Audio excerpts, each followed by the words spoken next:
واللہ یضاعف لمن یشاء واللہ واسع علیم۔ اللہ کا خزانہ بہت کشادہ ہے، اس کے خزانہ میں کوئی کمی نہیں۔ آپ کہیں گے کہ جی 1 روپیہ 700 روپیہ کیسے ہوگا؟ ایک نیکی، کوئی بھی نیکی ہو، کوئی بھلائی ہو انسان کے ساتھ، اب ایک بھلائی 700 میں تو یہ بہت ثواب ہو جائے۔ فرمایا اللہ کا خزانہ کشادہ ہے، ایسا نہیں کہ وہ خزانہ کم ہو جائے۔ حضور صلی اللہ علیہ وسلم نے ارشاد فرمایا، اللہ نے جب پہاڑ بنائے تو فرشتوں نے دیکھا اور حیران ہوئے کہ کتنے سخت پتھر ہیں، کتنا بڑا پہاڑ۔ یا اللہ، کیا تو نے پہاڑ سے زیادہ طاقتور کوئی اور چیز بنائی؟ میں ہاں، پہاڑ سے طاقتور اور چیز ہے جو اس پہاڑ کو توڑ دے۔ رب تعالیٰ نے لوہا کو ظاہر کیا، لوہا کو جو پہاڑ میں مارا، پہاڑ ٹکڑا ہوا۔ پھر حیران ہوئے، سبحان اللہ، لوہا کیسی سخت چیز ہے، طاقتور۔ اللہ، عرض ہے کیا تو نے لوہا سے بھی زیادہ طاقتور کوئی اور چیز بنائی؟ اللہ نے فرمایا ہاں۔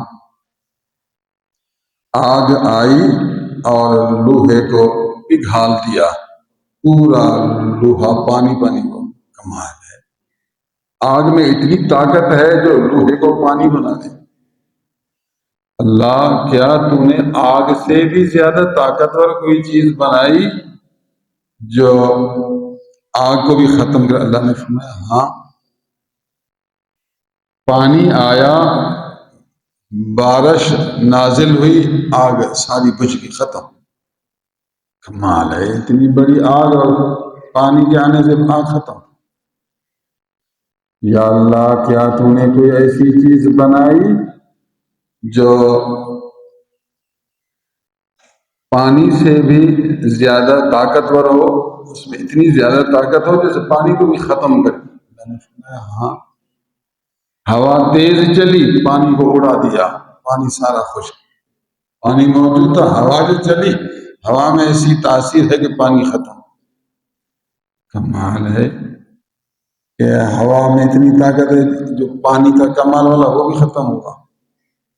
یا اللہ، کیا کوئی ایسی طاقتور چیز بنائی جو اس ہوا سے بھی زیادہ طاقت رکھے؟ اللہ نے فرمایا ہاں، ایک اور چیز ہے، وہ یہ ہے کہ میرا ایمان والا بندہ میری رضا کے لیے میری راہ میں خیرات کرے۔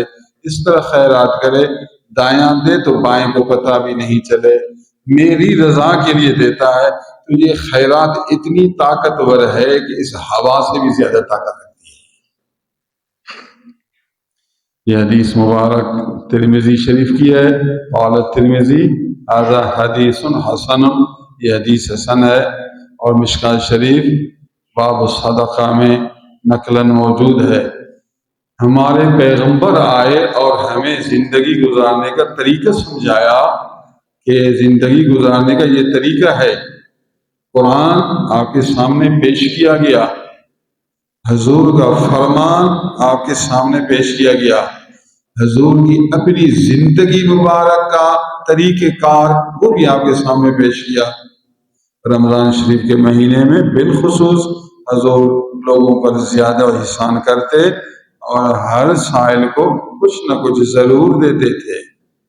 اللہ عز و جل ہمیں رمضان شریف کی قدر کرنے اور اس کی برکات سے بہرور ہونے کی توفیق نصیب فرمائے۔ ایمان کامل عطا کرے، قیامت کی فکر، اپنا ذکر، آخرت کی فکر، یہ ہے زندگی کا اعلیٰ ثمر۔